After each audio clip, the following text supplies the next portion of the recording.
வருமானம், இருப்பிடம், ஜாதி சர்டிஃபிகேட் போன்ற இ-சேவைக்கான சர்டிஃபிகேட்டை நீங்களே அப்ளை பண்ணலாங்க. அப்ளை பண்ணுறதுக்கான அக்கௌண்ட்டை எப்படி ஆன்லைன் மூலமாக கிரியேட் பண்ணுறது தான் பார்க்க போகிறோம். tnisevai.tn.government.in இந்த வெப்சைட் ஓப்பன் பண்ணிக்கோங்க. இந்த வெப்சைட்டில் செகண்டாக இருக்க பாருங்கள் பயனாளர் உள்நுழைவுன்னு அந்த ஆப்ஷன் நீங்கள் கிளிக் பண்ணீங்க அப்படின்னா இதில் வந்து பாருங்கள் கீழே கொடுத்துருக்காங்க பாருங்கள் கடைசியாக நியூ யூசர் சைன் அப் ஹியர்னு அந்த ஆப்ஷன் நீங்கள் கிளிக் பண்ணி உங்களுக்கான புதுசாக அக்கௌண்ட் கிரியேட் பண்ணுற மாதிரி இருக்கும். ஸோ முதல்ல நேம் கேட்டிருக்காங்க, என்டர் யுவர் நேமில் உங்கள் நேம் கொடுத்துக்கோங்க. அதுக்கப்புறம் டிஸ்ட்ரிக் கேட்டிருக்காங்க, இதில் போயிட்டு உங்கள் டிஸ்ட்ரிக் எதுவோ அந்த டிஸ்ட்ரிக்டை வந்து நீங்கள் வந்து செட் பண்ணுற மாதிரி இருக்குங்க. செட் பண்ணதுக்கப்புறம் தாலுக்கு கேட்டிருக்காங்க, உங்கள் தாலுக்கு நீங்கள் கொடுத்துட்டு என்டர் மொபைல் நம்பரில் உங்கள் மொபைல் நம்பரை என்ட்ரு பண்ணும். மெயில் ஐடி கேட்டிருக்காங்க, மெயில் ஐடி வந்து என்ட்ரு பண்ணிக்கோங்க. விருப்பம் இருந்தால் எல்லாம் ஸ்கிப் பண்ணிக்கோங்க.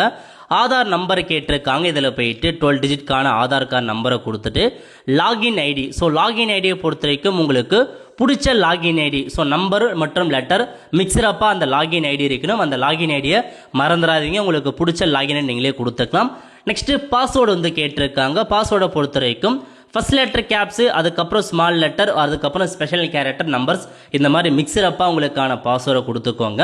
கொடுத்துட்டு கன்ஃபார்ம் பாஸ்வேர்ட் கேட்டிருக்காங்க, இதில் போயிட்டு திரும்ப அதே பாஸ்வேர்டை கொடுத்துட்டு கீழே ஒரு கேப்சா கோடு கேட்டிருக்காங்க பாருங்க, அந்த கேப்சா கோடை கொடுத்துட்டு சைன் அப் அப்படின்ற ஆப்ஷன் நீங்கள் கிளிக் பண்ணீங்க அப்படின்னா நீங்கள் கொடுத்த அந்த ஆதாரில் பதிவு பண்ணியிருக்க மொபைல் நம்பருக்கு ஓடிபி வரும். அந்த ஓடிபி என்ட்ரு பண்ணிட்டு சப்மிட் பண்ணிட்டீங்க அப்படின்னா உங்களுக்கான அக்கௌண்ட் வந்து கிரியேட் ஆகிடுங்க.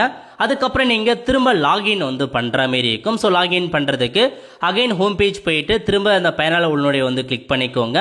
கிளிக் பண்ணிவிட்டு இப்போ உங்களுக்கான யூசர் நேம், நீங்கள் கிரியேட் பண்ண யூசர் நேம், நீங்கள் கொடுத்த பாஸ்வேர்டை என்ட்ரு பண்ணிட்டு கேப்சா கொடுத்துட்டு லாகின் அப்படின்ற ஆப்ஷன் நீங்கள் வந்து கிளிக் பண்ணிக்கோங்க.